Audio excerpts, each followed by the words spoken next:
Kita semua tahu Albert Einstein kan? Sang jenius yang mengubah cara kita memandang alam semesta. Tapi tahukah Anda, dia pernah membuat sebuah pernyataan soal Tuhan yang, terus terang, bikin banyak orang bingung. Nah, hari ini kita akan coba bedah teka-teki itu. Oke, kita langsung saja ke intinya.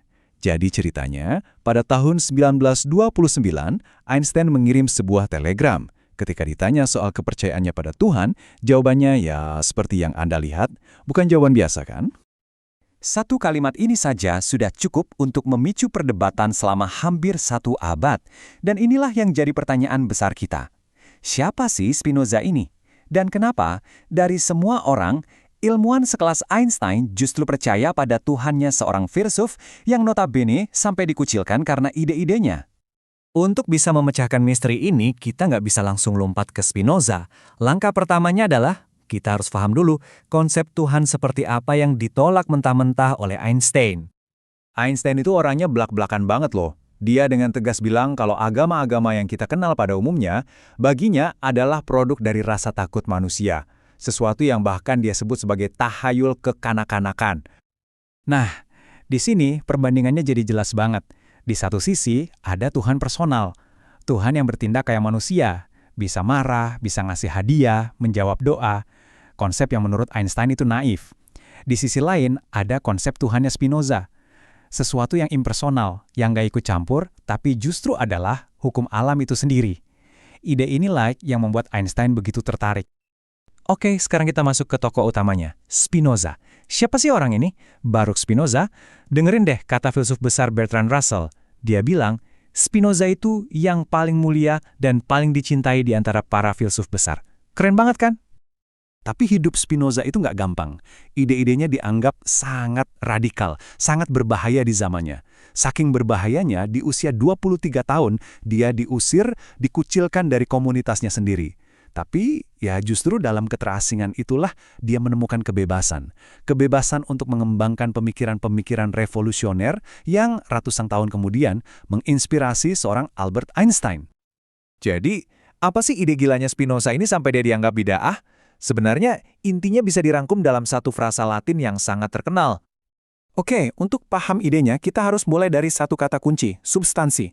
Menurut Spinoza, substansi itu adalah sesuatu yang benar-benar independen, sesuatu yang ada karena dirinya sendiri dan nggak butuh hal lain apapun untuk eksis atau untuk bisa kita pahami. Ini adalah fondasi pemikirannya. Logikanya itu sederhana tapi dalam banget. Coba kita pikirkan bareng-bareng ya. Sebuah meja, dia bukan substansi kan? Karena dia bergantung sama kayu. Oke, kayu. Kayu juga bukan, dia bergantung sama pohon. Pohon bergantung sama tanah, air, matahari. Kalau kita teruskan, kita sadar, tidak ada satupun hal di dunia ini yang benar-benar mandiri. Semuanya saling bergantung. Dari situ, kesimpulannya jadi, boom, cuma bisa ada satu substansi tunggal yang mencakup segalanya. Substansi inilah yang disebut Spinoza, Tuhan atau alam, Deus sive natura. Jadi poin kuncinya begini, Tuhan itu bukan pencipta yang terpisah dari ciptaannya. Tuhan adalah alam semesta itu sendiri, beserta semua hukum-hukumnya yang nggak bisa diubah. Nah, kalau kita terima ide tadi, bahwa semuanya itu satu kesatuan, satu sistem yang diatur oleh hukum yang pasti, konsekuensinya itu luar biasa besar buat cara kita memandang realitas. Spinoza bilang, di alam ini nggak ada yang namanya kebetulan, sama sekali nggak ada. Semua yang terjadi, ya harus terjadi seperti itu. Semuanya adalah akibat yang pasti dari sebab-sebab sebelumnya. Semuanya sudah ditentukan oleh sifat dasar dari sistem itu sendiri. Dan ini yang keren, ratusan tahun kemudian Einstein seolah-olah menyuarakan hal yang sama persis. Dia pernah bilang, kita semua menari mengikuti irama misterius yang dilantunkan dari kejauhan oleh seorang peniup seruling tak terlihat. Dia melihat alam semesta ini sebagai sebuah keteraturan kosmik yang sudah ditentukan. Oke. Kalau semua sudah ditentukan, terus buat apa kita hidup? Apa gunanya berusaha? Nah, disinilah filsafat Spinoza jadi menarik, karena ini bukan cuma soal fisika, tapi juga soal etika dan cara hidup. Spinoza punya istilah kunci lagi, namanya kenatus. Gampangnya gini, kenatus itu adalah dorongan alami yang ada di dalam segala sesuatu, mulai dari planet sampai kita, manusia, untuk terus bertahan hidup, untuk terus eksis, dan untuk berkembang jadi lebih baik. Jadi, bagi Spinoza, moralitas itu bukan soal takut dihukum atau mengejar pahala. Sesuatu itu baik kalau itu membantu kita memenuhi konatus kita, membantu kita mencapai potensi kita.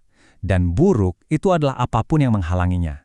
Jadi, kebebasan sejati itu bukan melawan hukum alam, tapi justru memahaminya. Dan puncak dari semua ini, kebahagiaan tertingginya adalah apa yang Spinoza sebut amor Dei intellectualis, cinta intelektual kepada Tuhan. Ini adalah sebuah kondisi batin yang damai banget, yang datang dari pemahaman mendalam tentang alam semesta dan posisi kita di dalamnya. Nah, sekarang kita paham kan kenapa Einstein begitu klik dengan Tuhannya Spinoza? Karena ide ini menangkap persis apa yang dia rasakan. Rasa takjub, rasa kagum, sekaligus rasa rendah hati di hadapan harmoni alam semesta yang begitu elegan, misterius, tapi juga patuh pada hukum. Persis seperti analoginya tentang anak kecil di perpustakaan raksasa itu. Pada akhirnya, pemikiran Spinoza dan Einstein ini seolah-olah mengajak kita merenung. Mungkin penghormatan sejati terhadap alam semesta ini bukanlah dengan kepatuhan buta, tapi dengan hasrat yang gak pernah padam untuk memahaminya. Ini membawa kita pada pertanyaan pamungkas.